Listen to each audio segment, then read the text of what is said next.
All right, guys. With that down, let's talk about this. Look up. Look up indeed. The new Superman trailer has arrived, and it's glorious. I have been a little bit nervous going into this trailer, and I absolutely adored it. You get great shots of a lot of the characters. There's this one super iconic shot of Guy Gardner, Hawk Girl, and Mr. Terrific kind of all hovering in the sky that I thought looked absolutely, that's the shot there. I love that. I thought that shot looked incredible. You see Superman knocking out a kaiju. We see him taking some shots from different characters at different points. I think it's the engineer.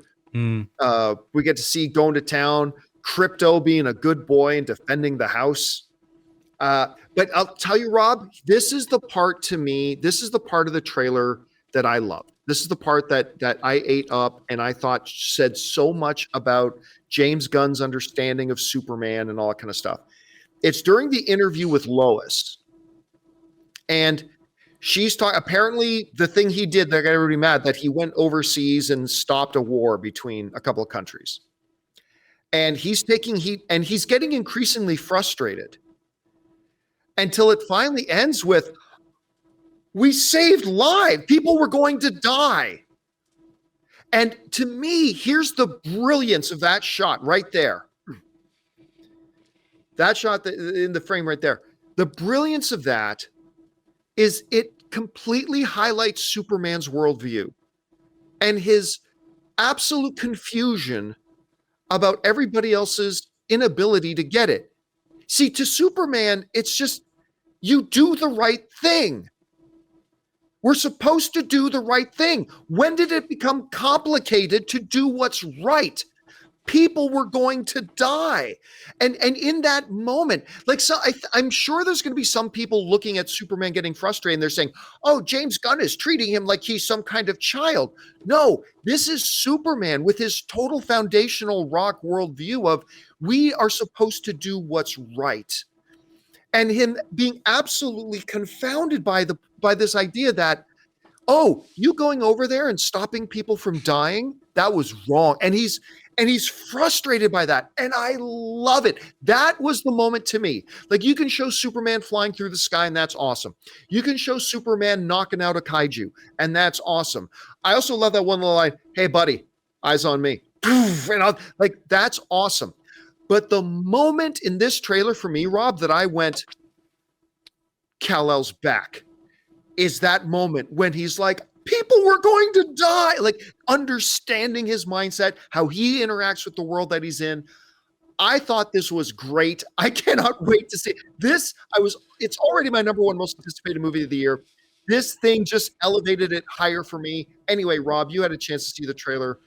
What did you think of it? Guys, we want to take a second to thank the sponsor of today's video, PrizePicks. What a great time to be a sports fan. Basketball playoffs are on. Hockey playoffs are on. It is the perfect time to jump into the action with PrizePicks, the easiest and most fun way to turn your sports knowledge into real winnings. PrizePicks is daily fantasy made really simple. Just pick more or less on a few player projections, like points, assists, goals, and you can win up to 2,000 times your money. For example, this week, I've got Jalen Brunson for more than 24.5 points, or Jason Tatum for more than 6.5 rebounds. I love how fast and easy it is to lock in a lineup in just under a minute. Plus, they've got a couple of weekly features, like, for example, Flex Friday. If your lineup doesn't win, you get your net losses back in promo funds. And every Tuesday, check out Taco Tuesday for discounted player projections up to 25% off. So download the app today and use the code Campea to get $50 instantly after you play your first $5 lineup. That's code Campea to get $50 instantly after you play your first $5 lineup. PrizePicks. Run your game. I had a little different opinion about this. Now, yeah, and I'll tell you why. I liked everything that I saw in terms of the imagery, the fantastical nature of it all. But what I was missing from this trailer is I still don't have a sense, and I went back and watched all the Man of Steel and Superman Returns trailers. The only interaction that we get between characters is that Lois and Superman scene in the beginning. And while I think the sentiment was there, I didn't like seeing Superman's frustration with Lois. To me, it was like somewhat out of character. He would have said the exact same thing, but in a different, more calm way. Because he agreed to this interview, and I thought that was out of character. But he agreed to the interview while they were at their apartment and like, all right, let's just do it. Yeah, I agree with that. But he would have been more. He lost control. He lost his composure with her, which I thought was, and that's how they opened the trailer. But what I was missing was, how in all these trailers now they keep showing the same imagery from the same scene, so they don't have to show us very much of the movie itself. But there was in all of the other Superman trailers, when they lead with the major trailer, you hear underneath dialogue from other characters. And the only person who said anything was, you heard from Superman's father, which was, I loved hearing that. You heard the charming thing about Ma Kent with his boots, which I liked. But that was something to be expected. I wanted to know more about what we're going to get in terms of what is the interaction here? What's happening here? Because the imagery is great. And I love, by the way, I also love the way the movie's shot. I do love the color scheme. I do think how it looks is going to be spectacular on screen. So I loved all that, but I was a little underwhelmed I wanted to feel more from it. I wanted it to be more mythic. And I think this trailer specifically didn't do, because Superman Returns and Man of Steel had very similar trailers. This was very different, and I think that's why they opened with the interview. I just wanted a little bit more of a sense of the kind of movie that we're going to get. And that's what I was missing. Everything else I liked, but I felt this was a little ordinary, if that's the right word. Oh God, I can't disagree with you more. I know. Like they all hit us in different ways, but like for me, like I know exactly, like, me, I often get frustrated with trailers if they don't give us any sense of what the movie's about. But to me, this trailer did give us that. This is a Superman who is struggling to figure out his place in this world, and the world struggling to figure out what is Superman's role. And there's clearly conflict there about what Superman. Sure, but I wanted to hear from they show Frank Grillo, and give us a little pushback. What does the government think of what Superman did?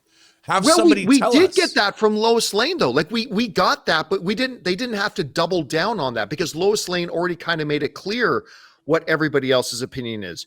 You went there, a representative of the U.S. I'm not a representative of the U.S. You didn't have any authority to go there. So they already kind of gave us that position. Yeah, but it would have been bigger. It would have broadened the scope if we heard from more people. The trailer's already almost 3 minutes long. I don't think we needed to hear it from more. Well, there's still going to be. They gave us that scape. What's that, Jonathan? I think there's still going to be a third trailer. Yeah, there will be. Yeah, for sure there's going to be a third trailer. 100% there is.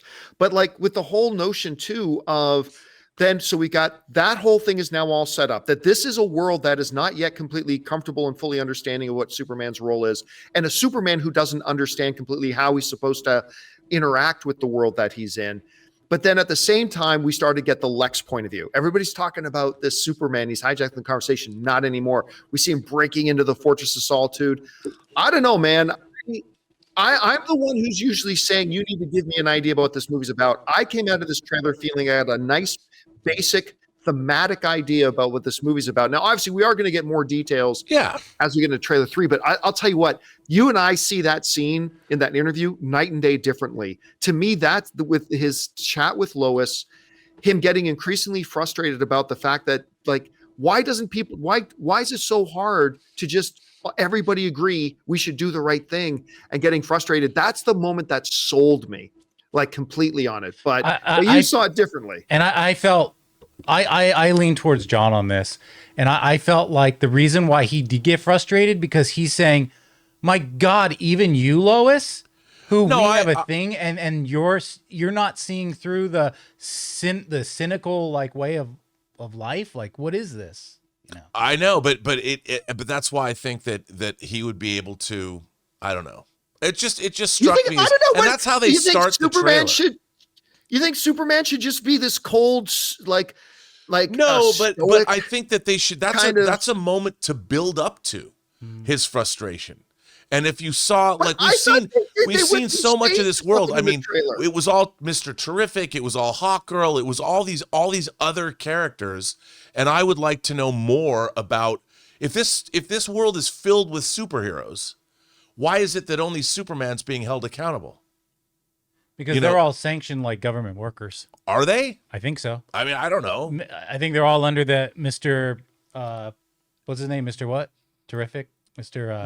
Maxwell Lord. There's a name. There's a I name think of it's the all company like they're all working with. I think we find ourselves in a world where it's like corporate overlords, government overlords. Because they're all in matching costume. They're all in matching uniforms, right? But why? Because Superman is Superman. Like I think that's part of the thing is that Superman is Superman. And whereas you look at Guy Gardner and Hawkgirl and Mr. Terrific, they're all wearing matching team outfits. But the thing is that I'm still, it hasn't changed my excitement for the movie. I just thought the trailer was interesting, especially if you compare it and contrast it. This Superman is not mythic. This Superman is an everyman Superman. And that's the thing. He's much more he's been much more humanized in this trailer. And that's the same thing. The trailer ends with "You have a dog." I mean, this is very much the idea is to bring Superman down to earth. And that's okay. I just think you and I both adore Man of Steel. Man of Steel did the same thing. Like the whole thing about But the trailers didn't. I watched all the trailers for Superman, and the trailers were incredibly mythic. They're very, very mythic. The music. We never saw Superman knock out a kaiju in the Man of Steel. Like, how much more mythic do you want to get? Because there weren't kaiju in that universe. But yeah. But I'm just saying, we literally saw Superman fly up with a right uppercut and knock out a kaiju. What more do you want for mythic? I don't get it. Like, what more? What more do we need? But to Jonathan's point though, Rob, I mean, this is the second trailer. We're still going to get a third. Yeah. Again, for me, I just love, because one of the things that I love so much about Man of Steel, and you know this about me, right? Is because Man of Steel to me is the most underrated comic book film of all time. Yeah. One of the things that I love so much about that movie is that it really, and also, Superman Returns. This is the part of Superman Returns that I liked. When you have a character that is so godlike, like Superman, it's always a struggle to find what it is he struggles with. And like, to me, his ultimate struggle is struggling to understand his own place in the world and for the world to understand his place in it. And that's one of the reasons I love Man of Steel so much, because it really addressed that question. It was constantly like Kal-El Clark wandering the world, really trying to figure out his own identity. Yeah, and that was beautifully handled in the world. Yeah, it was so well handled. And I love the fact that without copying that, they're bringing that theme over as well. Of this is still a Superman who's been around for a bit, but he still doesn't completely know how to function within this world to make the world happy, but still wanting to go by his own moral North Star that I have to do what's right. Sure. And getting frustrated, people don't see it that way. Like, it's so clear cut to him, right? A war was about to start and people were going to die. And I stopped it, and people are angry at that. So I can't wait for that scene. I for one am really, really, really excited about that scene. I want to see the rest of that interview. That's probably going to be like an 8-minute long scene. I think you and I would both agree. We think that's probably going to be like, that's not going to be a 30-second scene in the movie. That's going to be like 5, 6, 7 minutes long. So it's going to be interesting to see how it kind of shakes out. Anyway, guys, question is for you. What did you think about the Superman trailer? I'm sure there's some of you who absolutely loved it like I did. Maybe some of you are a little bit more lukewarm on it like Rob is. But whatever you guys thought about it, what stood out to you about the trailer, for good or for ill? I think the movie looks great though, John. Oh, yeah. I mean, yeah, the movie looks great. I mean, we're all excited about it. Jump I'm down just into the speaking as comment a section trailer below. alone. I get it. We always do. Whatever you guys think, jump down into this comment section below and let us know your thoughts.